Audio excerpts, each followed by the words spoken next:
Hello and welcome back. This is Carol Traupman-Carr on the musical road to Emmaus. Today, I'd like to turn to a timeless text, Ubi Caritas. And we're going to talk a little bit about how the contemporary composer Ola Gjeilo has given it new life for modern choirs. We are planning on singing it this Sunday, the 25th Sunday in Ordinary Time, Cycle C, but frankly, the choir uses it a lot throughout the year. The words of Ubi Caritas go back to the earliest centuries of the Church. The exact date of its composition is not known, but it was likely between the 4th and 10th centuries. I'm actually teaching a course on medieval and Renaissance music right now, so I've had the chance to refresh my memory on what we now call Gregorian Chant. The body of work that is called Gregorian Chant, regardless of when it was written, is named after Pope Gregory I, also known as Gregory the Great. He is one of 81 popes who were named saints, and only 3 popes who were widely recognized with the title of the Great. Pope Leo I, who served as pope in the 400s, Pope Gregory I, who served as pope in the 500s and the early 600s, and Pope Nicholas I, who served as pontiff in the mid-800s. Legend has it that the Holy Spirit, in the form of a white dove, landed on Gregory's shoulder and whispered the chants into his ear. But Gregory was not actually known to be a composer of chant. However, he is recognized as the Pope who declared the need to codify the chants, writing them down to ensure consistency in how they were performed and retained, and of course to make sure that they were retained. In doing so, Pope Gregory attempted to standardize and unify the Catholic liturgy. Gregorian chant was the earliest music of the Christian Church. It was monophonic, meaning that regardless of the number of singers you had, they all sang in one voice, in one part. There was no harmony. It was sung only by men, since in the early churches, actually for hundreds of years, only men were involved in the liturgies, and choirs were made up exclusively of men, usually monks, brothers, and priests. The chant was always sung in Latin. As many of you know, the development of singing in the vernacular, the language of the local community, didn't come about until Martin Luther's 95 Theses launched the Protestant Reformation. Now, in my previous podcast, I talked about the difference between a hymn and an anthem, referring to those definitions as we know them now in modern times. In the Middle Ages, a hymn was a formal work that was sung in church. They were always in Latin because the entire liturgy was in Latin. The text was central.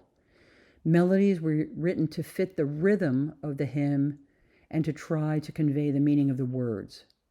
Hymns were central to worship, honestly, like they are today, and they were used in all religious services, from masses to the liturgy of the hours to other ceremonies intended to enhance the devotional life of religious and of the faithful. I would say in this sense, the purpose of the hymn is the same as today. It does enhance our devotional life. The text from hymns was not biblical, but was often poetic. Unlike psalms, which on paper might look the same, they were also monophonic, they were sung by men, they were in Latin, but of course the psalm text always comes from the Old Testament book of Psalms. Hymns were usually strophic, meaning that they had verses or stanzas with regular meter, and the melodies would repeat. That made it much easier for them to be learned and to be sung. The hymn, Ubi Caritas, in the medieval context, was a chant written to be performed at offertory or communion. And that's actually often when we sing it. It's a beautiful text and a beautiful sounding piece with a wonderful kind of very spiritual and a little bit more subdued sound that's really nice for offertory. The text in Latin begins like this: Ubi caritas et amor Deus ibi est. In English, that is, where charity and love are, God is there. Some of you might think that sounds familiar, and we do have an English language hymn in our hymnal called Where Charity and Love Prevail, There God is Ever Found. The second line of the text, and this is the recurring text throughout the hymn, is congregavit nos in unum Christi amor, which in English means Christ's love has gathered us into one. This is a very simple but profound truth that has been sung for more than 1,000 years.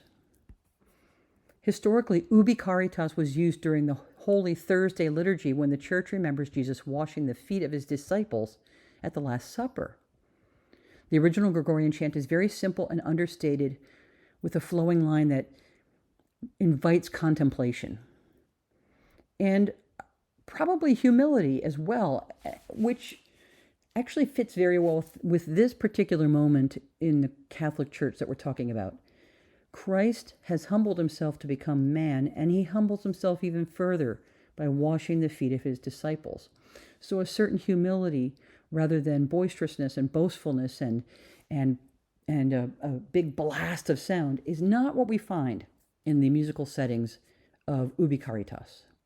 The text presides over the music, and we are reminded that God's presence is found wherever love and compassion and charity are shared. I want to sing for you the refrain of the Gregorian chant. I'm going back centuries here to listen to this.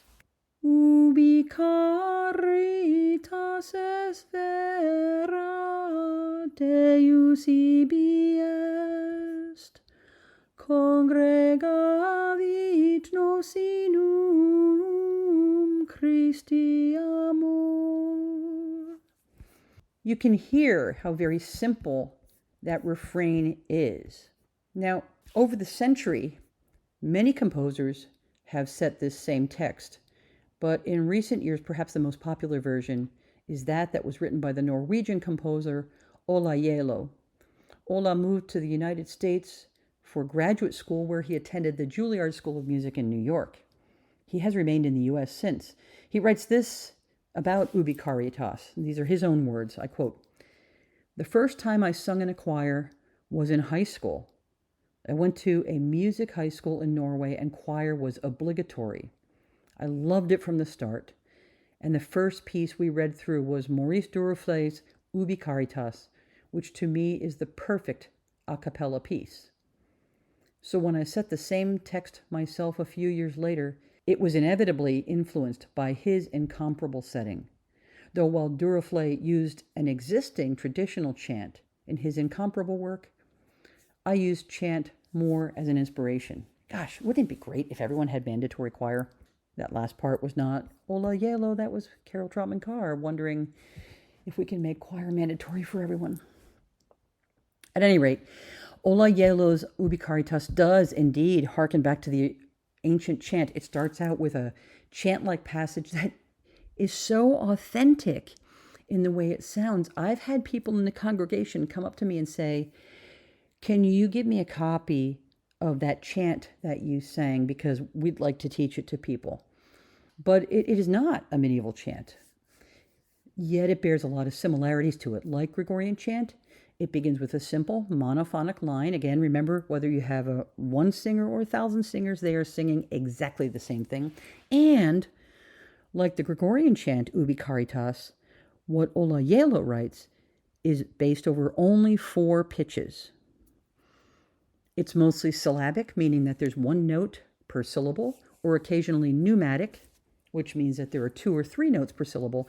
That word pneumatic is not spelled the same as the pneumatic, which means operating under pressure from air or gas.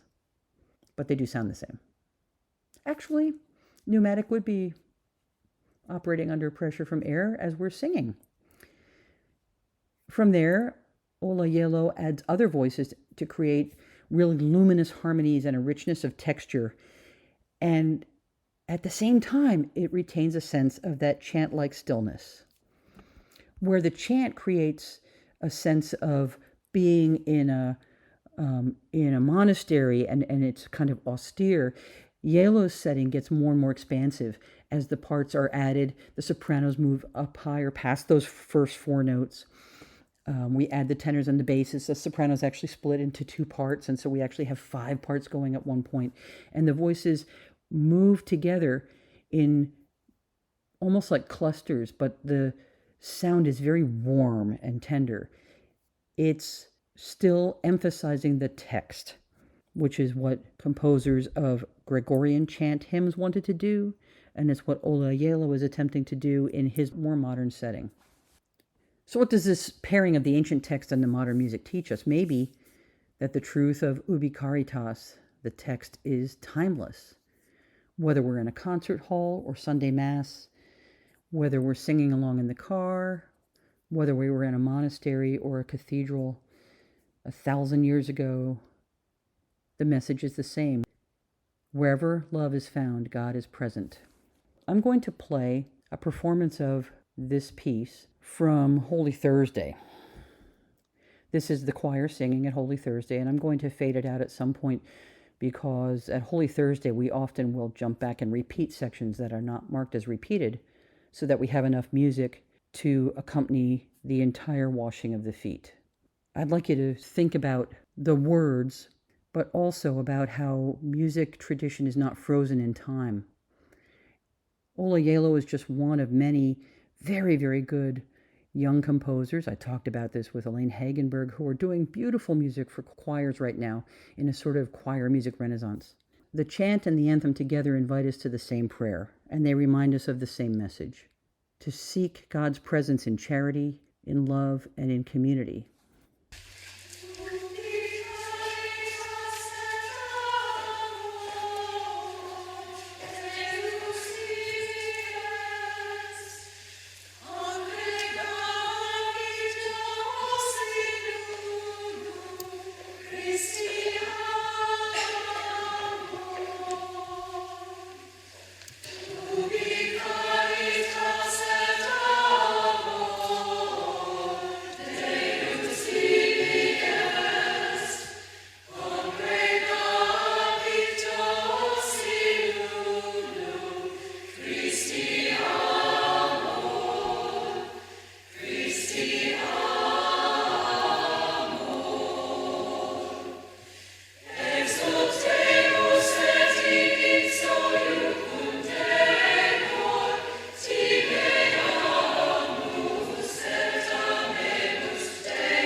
That's just about all of the modern anthem by Ola Gjeilo, but I'm going to stop there.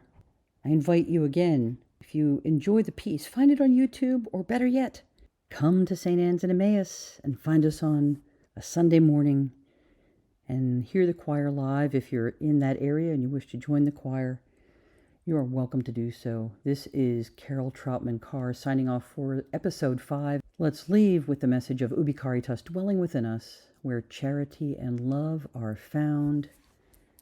God is there.